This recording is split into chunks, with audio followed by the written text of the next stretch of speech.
Oh, have you seen all this? My friend Bernard bought me this from his allotment. Isn't that lovely? I've got some celery here, some lovely new season carrots, and some onions he's grown.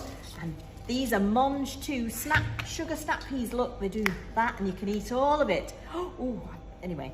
And some runner beans he's got, and kale, very nice, and courgettes. Everybody's got so many courgettes. And he said, what could you do with all that, Betty? Because all this grows in the summer, you see, and it'd be really tasty and something.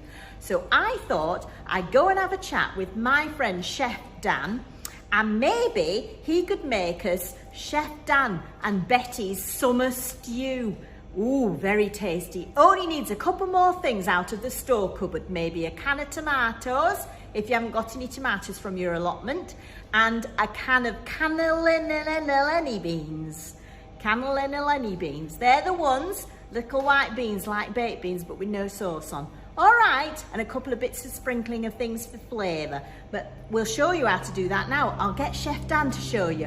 Okay, see you later. See you later, lovelies. Bye.